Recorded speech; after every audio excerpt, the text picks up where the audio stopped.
भाभी, ये क्या? आप दिन भर काम करती हैं, फिर भी कोई भी आपको कुछ भी बोलकर चला जाता है। घर वाले आपकी बिल्कुल भी इज्जत नहीं करते। आपको इन सब की बातों का बिल्कुल भी बुरा नहीं लगता क्या? मेघा अपनी जेठानी सुलोचना से बोली। सुलोचना बोली, मेघा, ना तो मैं तुम्हारी तरह संपन्न परिवार से हूं और ना ही तुम्हारी तरह नौकरी पेशा। मेरे पति और ससुराल वालों को पता है कि मेरी ओर से कोई बोलने वाला भी नहीं है। घर की शांति के लिए चुप रह जाती हूं। मेघा बोली, ये लोग आपकी जरा सी कमी पर घर में कलह मचा देते हैं, वो आपको नहीं दिखता क्या? और घर की शांति का ठेका आपने अकेले लेकर रखा है क्या? भाभी, अपने लिए खुद ही खड़ा होना पड़ता है। आपके चुप रहने से ही इन लोगों की हिम्मत बढ़ गई है। आप खुद को अकेला मत समझिए, मैं आपके साथ हूं। रही पैसा कमाने की बात, तो आप में इतना हुनर है कि मैं आपको पैसे कमाने का कोई ना कोई माध्यम बता ही दूंगी। लेकिन पहले आपको मेरी बात माननी होगी। आपको अपना ये अपमान करवाना बंद करना होगा। सुलोचना बोली, मैं कर ही क्या सकती हूं मेघा, ये लोग तो मुझे मेरे मायके तक जाने नहीं देते। कहते हैं तुम चली गई तो घर का काम कौन करेगा। सुलोचना बहुत स्नेही और अच्छे व्यक्तित्व की औरत थी, जो घर की हर जिम्मेदारी बखूबी निभाती थी। उसने अपनी देवरानी मेघा को भी बहन जैसा प्यार दिया था, मगर उसे अपनी सास, अपने देवर और यहां तक कि अपने पति से भी हमेशा उपेक्षा ही मिली। मेघा ने सुलोचना के कान में कुछ बोला। सभी लोग सुबह की दिनचर्या में व्यस्त थे कि तभी धड़ाम से रसोई में कुछ गिरने की आवाज आई और सुलोचना की चीख निकल गई। सभी लोग रसोई में भागकर आए तो देखा सुलोचना नीचे जमीन पर गिरी पड़ी है और आसपास सारे बर्तन बिखरे पड़े हैं। उठो जल्दी से, देखकर काम नहीं कर सकती क्या? सुबह का समय है, कितना सारा काम पड़ा है, अभी तक तो चाय भी नहीं बनी है। सास पार्वती जी की प्रतिक्रिया कुछ इस प्रकार थी। अरे मम्मी जी, भाभी जमीन पर गिरी पड़ी है और आपको घर के कामों की चिंता हो रही है। मेघा ने सुलोचना को उठाने का प्रयास करते हुए कहा तो सुलोचना दर्द से फिर से चीख उठी। भैया, आप भाभी को गोद में उठाकर कमरे तक ले जाइए, भाभी से उठा भी नहीं जा रहा। मेघा फिर बोली। ये सुनकर सुलोचना का पति सचिन अपनी मां की ओर देखने लगा। पार्वती जी आक्रोश से बोली, अब यहां कितनी देर तक पड़ी रहेगी वैसे भी महारानी? सचिन, इसे उठाकर अपने कमरे में ले जाओ। मेघा ने सभी को कमरे से बाहर खड़े रहने के लिए कहा और बोली, मैं अंदर भाभी को दवाई लगा देती हूं, फिर आप सब अंदर आना। मेघा सुलोचना के पास जाकर बोली, भाभी, हमारा नाटक शुरू हो चुका है, अब इसे अंत तक निभाना है। इन लोगों की अक्ल ठिकाने पर लाना बहुत जरूरी है। थोड़ी देर बाद सभी कमरे में आ गए और इस चिंता में लग गए कि अब घर का काम कैसे होगा। मेघा बोली, मम्मी जी, आप लोग चिंता मत कीजिए, मैं आज ऑफिस से छुट्टी ले लेती हूँ और भाभी को हॉस्पिटल दिखा लाऊंगी। इससे घर के मर्दों को ऑफिस की छुट्टी नहीं करनी पड़ेगी और अभी चाय नाश्ता मैं बना देती हूँ। पार्वती जी खुश होकर बोली, अच्छा हुआ मेघा तुम हो यहाँ, वरना तो आज इस सुलोचना ने तो सुबह सुबह सबका दिन खराब कर दिया था। आज सभी ने नाश्ते में सिर्फ ब्रेड बटर और चाय पी। घर के मर्दों को ऑफिस के लिए टिफिन भी नहीं मिला। थोड़ी देर बाद मेघा बोली, मम्मी जी, मैं भाभी को डॉक्टर के पास लेकर जा रही हूँ, पता नहीं वहां कितनी देर हो जाए, इसलिए आप खाना बनाकर रखना। और फिर वो अपने पति से बोली, आप जरा यहाँ आइए, भाभी को बाहर टैक्सी तक ले जाने में मेरी मदद कीजिए। सास पार्वती जी बिना मन के मेघा की मदद करने चली गई और बाद में मन ही मन सुलोचना को गालियां देते हुए रसोई में खाना बनाने चली गई। टैक्सी में बैठते ही मेघा और सुलोचना की हंसी छूट गई। करीबन 3 घंटे बाद मेघा और सुलोचना घर आई। सुलोचना के एक हाथ और एक पांव पर प्लास्टर चढ़ा था। मेघा बोली, मम्मी जी, भाभी को दवाई देनी है, घर में जो भी खाना बना हो ले आओ। पार्वती जी बोली, मेघा, सुलोचना के आने के बाद मैं रसोई में गई ही नहीं, इसलिए मुझे क्या सामान कहाँ पड़ा है ये पता ही नहीं था, इसलिए मैंने खाना नहीं बनाया। मेघा बोली, वैसे तो आपकी नजर में भाभी को कुछ नहीं आता और आज एक दिन आपसे खाना बनाने कहा, वो भी नहीं हुआ आपसे।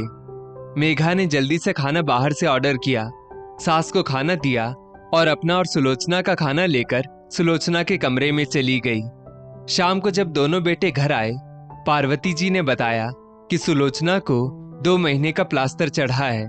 दोनों बेटे ये सुनकर हैरान रह गए। समस्या ये थी कि अब घर का सारा काम कौन करेगा। मेघा बोली, कल से तो मुझे भी ऑफिस जाना पड़ेगा। मम्मी जी, सुबह के थोड़े कामों में तो मैं आपकी मदद कर सकती हूँ, फिर बाद में तो आपको ही खाना बनाना पड़ेगा। और वैसे भी मुझे मैगी और पास्ता बनाने के अलावा कुछ नहीं आता, और फिर भाभी की देखभाल भी तो करनी पड़ेगी। मम्मी जी, आपको ही सब मैनेज करना होगा। ये सब सुनकर पार्वती जी पर तो मानो पहाड़ ही टूट पड़ा। वे बोली, मेरी तो काम करने की आदत ही छूट गई है, मुझसे तो ये सब नहीं होगा। एक काम करते हैं, सुलोचना को उसके मायके भेज देते हैं और यहाँ खाना बनाने वाली और झाड़ू पोछा बर्तन वाली लगा देते हैं। मेघा बोली, मम्मी जी, ये भला क्या बात हुई?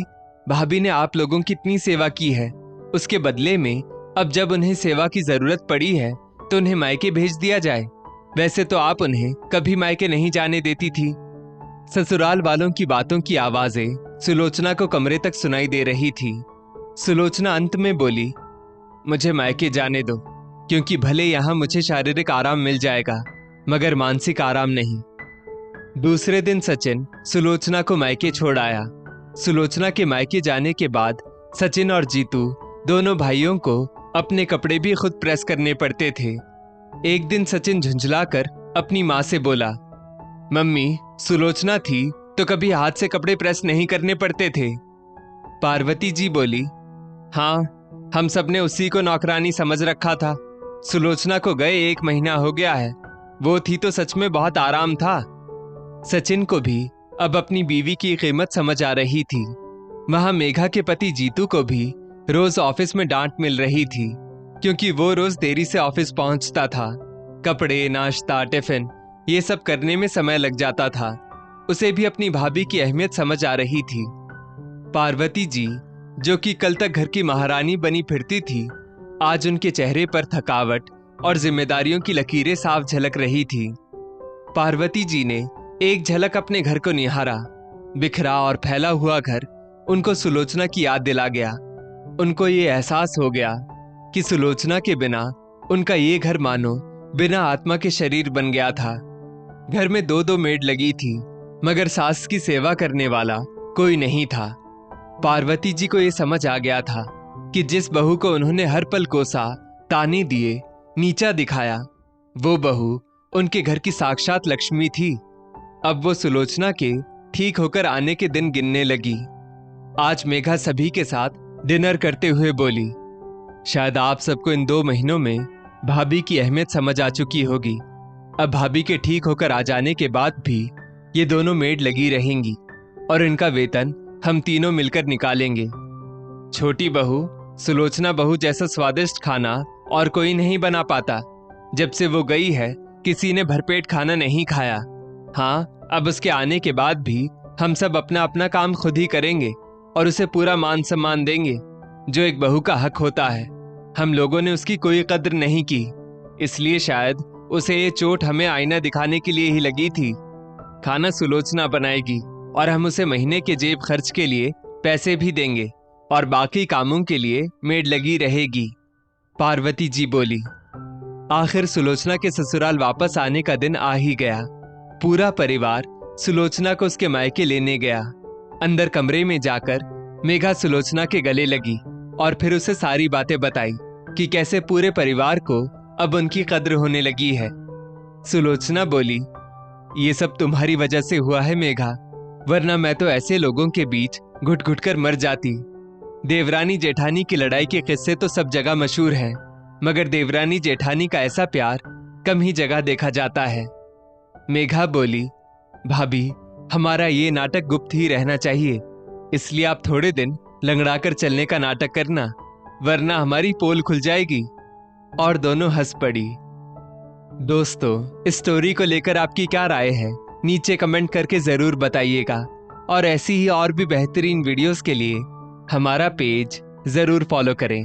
धन्यवाद।